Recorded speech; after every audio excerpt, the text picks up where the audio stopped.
오늘 우리에게 주시는 하나님의 말씀은 신약성경 요한계시록 12장 1절부터 17절 말씀입니다. 신약성경 410쪽에 있습니다. 함께 읽겠습니다. 하늘에 큰 이적이 보이니 해를 옷 입은 한 여자가 있는데 그 발 아래에는 달이 있고 그 머리에는 12별의 관을 썼더라. 이 여자가 아이를 베어 해산하게 되매 아파서 애를 쓰며 부르짖더라. 하늘에 또 다른 이적이 보이니 보라, 한 큰 붉은 용이 있어 머리가 7이요 뿔이 10이라.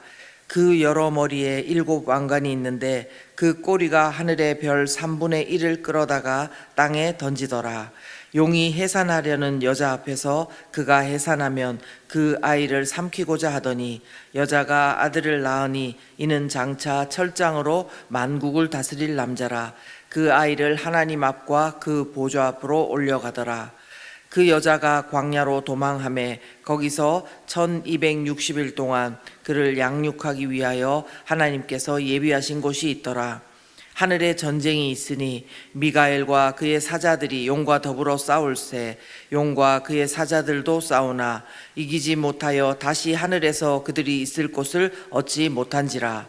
큰 용이 내쫓기니 옛 뱀 곧 마귀라고도 하고 사탄이라고도 하며 온 천하를 꿰는 자라. 그가 땅으로 내쫓기니 그의 사자들도 그와 함께 내쫓기니라. 내가 또 들으니 하늘에 큰 음성이 있어 이르되 이제 우리 하나님의 구원과 능력과 나라와 또 그의 그리스도의 권세가 나타났으니 우리 형제들을 참소하던 자 곧 우리 하나님 앞에서 밤낮 참소하던 자가 쫓겨났고 또 우리 형제들이 어린 양의 피와 자기들이 증언하는 말씀으로써 그를 이겼으니 그들은 죽기까지 자기들의 생명을 아끼지 아니하였도다. 그러므로 하늘과 그 가운데에 거하는 자들은 즐거워하라. 그러나 땅과 바다는 화 있을진저 이는 마귀가 자기의 때가 얼마 남지 않은 줄 알므로 크게 분내어 너희에게 내려갔음이라 하더라. 용이 자기가 땅으로 내쫓긴 것을 보고 남자를 낳은 여자를 박해하는지라. 그 여자가 큰 독수리의 2 날개를 받아 광야 자기 곳으로 날아가 거기서 그 뱀의 낯을 피하여 한 떼와 2 떼와 반 떼를 양육받음에 여자의 뒤에서 뱀이 그 입으로 물을 강같이 토하여 여자를 물에 떠내려가게 하려 하되 땅이 여자를 도와 그 입을 벌려 용의 입에서 토한 강물을 삼키니 용이 여자에게 분노하여 돌아가서 그 여자의 남은 자손 곧 하나님의 계명을 지키며 예수의 증거를 가진 자들과 더불어 싸우려고 바다 모래 위에 서 있더라. 아멘. 오늘 본문은 사도 요한이 또 다른 환상을 말씀합니다. 여기에 여자와 용이 나옵니다. 여기서 여자는 교회 그리고 모든 믿음의 백성을 상징하고 있고요. 용은 사탄 마귀를 상징합니다. 또 본문을 읽으면서 보셨겠지만 또 한 사람 여자가 낳은 아들이 있는데요. 여자가 낳은 아들은 예수 그리스도를 말씀합니다. 사실요, 성경의 맨 마지막 책인 요한계시록은 성경의 가장 첫 번째 책인 창세기와 굉장히 연관이 많습니다. 오늘 계시록 12장은 원시복음, 원복음이라고도 하는 창세기 3장 15절의 말씀과 또 굉장히 연관이 많습니다. 그 말씀을 제가 읽어드리겠습니다. 내가 너로 여자와 원수가 되게 하고 내 후손도 여자의 후손과 원수가 되게 하리니 여자의 후손은 내 머리를 상하게 할 것이요 너는 그의 발꿈치를 상하게 할 것이니라 하시고. 아멘. 이게 무슨 말씀인가 하면요, 이거는 바로 여호와 하나님께서 에덴 동산에서 아담과 하와를 유혹했던 뱀을 향해서 저주하신 말씀입니다. 근데 여기서 여자와 너로 원수가 되게 한다 했는데 여자는 이스라엘 백성이고요, 내 후손도 여자의 후손과 원수가 되게 한다고 했는데 여자의 후손은 바로 예수 그리스도를 말씀합니다. 뱀은 마귀를 의미하겠죠. 이 말씀대로 예수님은요 다윗의 후손으로 오셨고 우리 죄를 위해서 십자가에서 죽으시고 부활하심으로써요 사망 권세를 이기시고 마귀의 머리를 짓밟으셨습니다. 마귀를 완전히 이기신 것입니다. 그러나 마귀는 이미 졌음에도 불구하고 그 상한 머리를 붙들고 마지막 때까지 교회와 성도를 그렇게 계속 방해하는 것입니다. 이처럼 먼저 창세기 말씀을 이해하고 오늘 말씀을 보면은 조금 더 이해가 잘 되실 것입니다. 오늘 요한계시록 12장 1절에 나오는 해를 옷 입은 한 여자, 그리고 발 아래에는 달이 있고 머리에는 12별의 관을 쓴 여자는 이스라엘을 상징하고 또한 교회와 모든 믿음의 백성을 상징합니다. 그리고요 3절에 나오는 큰 붉은 용은 9절에 그 누구인지 나오고 있습니다. 9절을 보시면 옛 뱀, 마귀 혹은 사탄이다 그렇게 부릅니다. 그리고 뒤에 나오는 말이 온 천하를 꿰는 자 이렇게 말씀해 주고 있습니다. 마귀가 믿음의 사람들을, 성도들을 어떻게 방해하고 공격한다고 합니까? 온 천하를 꿰고 미혹하고 속인다는 것입니다. 그래서 마귀를 속이는 자라고 하는 것입니다. 또 이어서 9절 하반절 계속 보시면요, 그가 땅으로 내쫓기니 그의 사자들도 그와 함께 내쫓기니라 말씀합니다. 이것도 우리가 잘 기억해야 됩니다. 마귀는요 하늘에가 아니라 이미 그 졸개들과 함께 땅으로 내쫓긴 존재라는 것입니다. 그리고 사탄이라고 나와 있는데 사탄은 뜻이 대적이다, 원수다 그런 뜻이거든요. 또 마귀는 이름을 참소자라고 합니다. 참소가 뭐냐면은 헐뜯는 자라는 것입니다. 10절 중반절에 보시면요 이렇게 되어 있습니다. 우리 형제들을 참소하던 자, 곧 우리 하나님 앞에서 밤낮 참소하던 자가 쫓겨났다 이렇게 하는 것입니다. 여러분 욥기의 내용 중에요 1장인가 2장인가 보시면 마귀 사탄이 하나님 앞에서 욥을 헐뜯었던 것을 기억하실 것입니다. 그게 참소인데요. 그런데 이제 그 마귀가 쫓겨났다는 것입니다. 그래서 더 이상 하나님 앞에서 그렇게 성도들을 헐뜯을 수 없게 되었습니다. 로마서 8장 1절 2절 말씀은 이렇게 말씀하죠. 그러므로 이제 그리스도 예수 안에 있는 자에게는 결코 정죄함이 없나니 이는 그리스도 예수 안에 생명의 성령의 법이 죄와 사망의 법에서 너를 해방하였음이라. 아멘. 그렇습니다. 하나님께서 그리스도 예수 안에 있는 생명의 성령의 법으로 우리를 해방하셨습니다. 아멘이시죠? 네. 그러나 우리가 또 마귀를 너무 쉽게 보면은 안 됩니다. 분명 마귀는 어떤 자냐면요 속이는 자일 뿐만 아니라 하나님을 흉내내고 막 모방을 하려는 그런 자입니다.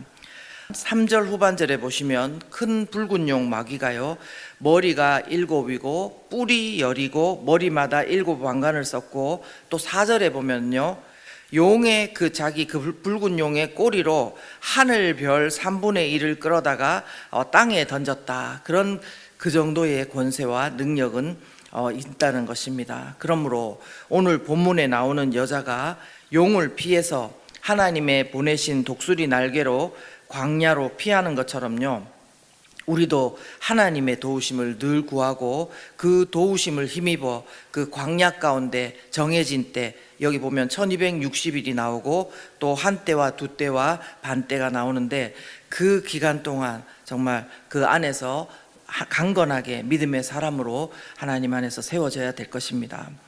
네, 그리고 또 한 가지요 우리가 꼭 보고 지나가야 되는 게 있는데, 오늘 본문 속에 나오는 큰 붉은 용 마귀가 가장 집요하게 해치려고 한 존재가 있었습니다.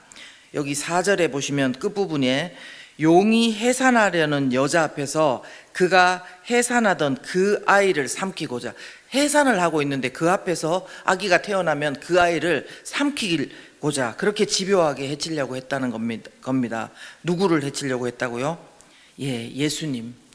그 5절 중반절부터 이렇게 보시면 이분은 누구시냐? 장차 철장으로 만국을 다스릴 남자, 만국의 통치자이신 예수님을 나타내는 것입니다. 그런데도 그 예수님을 그렇게 끝까지 해치려고 했습니다. 이 마귀가 하나님께 끝까지 순복하지 않고 엎드리지 않고 하나님을 대적하려고 하는 그 마귀 속성을 잘 볼 수가 있는 것입니다.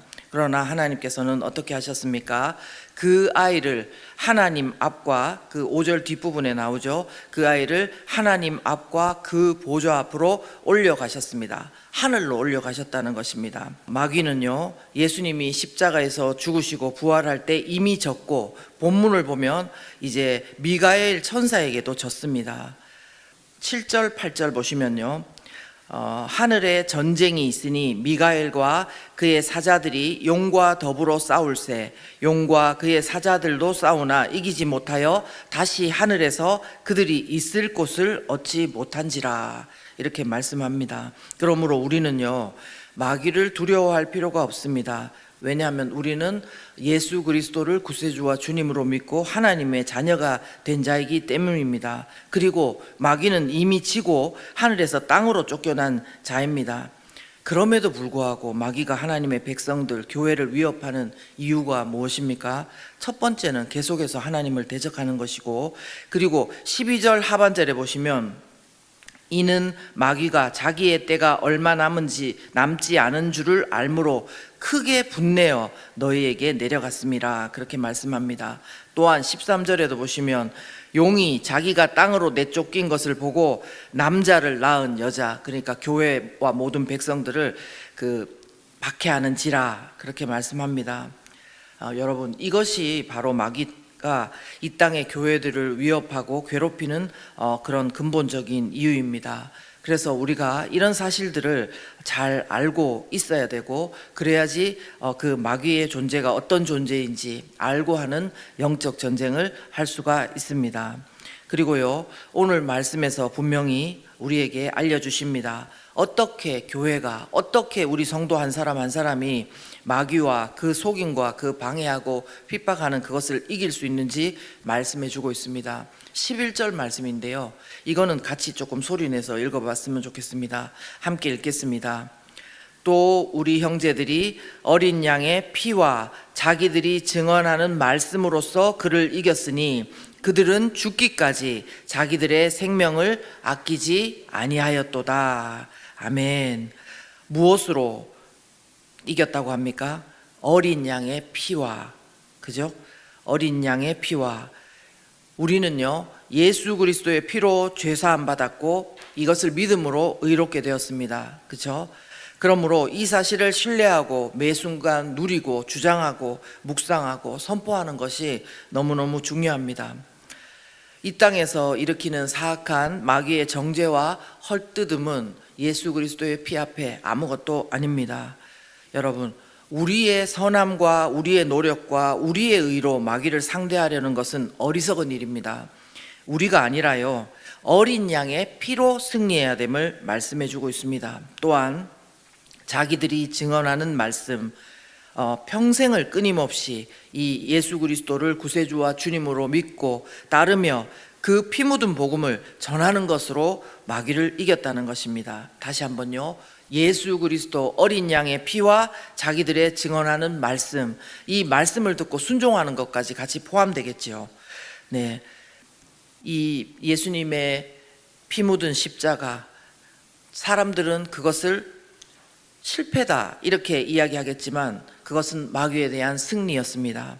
이 땅의 교회가 또 성도의 자아가 죽고 예수 그리스도의 피로 우리는 무장하고 예수님께 다스림 받아야 되고요, 그 예수님을 믿고 살아가는 것을 증언하는 말씀으로 우리 모두가 마귀의 그런 어떤 방해도, 어떤 속임도 이겨나가시기를 예수 그리스도 이름으로 축원합니다. 이 시간 함께 기도하겠습니다. 기도하실 때에 오늘 말씀을 통해서 마귀는 이미 진 존재고 하늘에서 쫓겨난 존재이다. 그렇지만 여전히 우리를 괴롭히고 속인다. 그것을 알게 되었습니다. 그렇다면 우리가 정말 이 마귀를 이기신 예수 그리스도를 오늘도 다시 한 번 더 우리의 왕으로 구세주와 주님으로 선포하며 우리의 모든 영적 전쟁 가운데 넉넉히 예수님을 의지하고 이길 수 있도록 해달라고, 오늘의 삶 가운데도 승리하며 나가는 우리 되게 해달라고 함께 기도하겠습니다.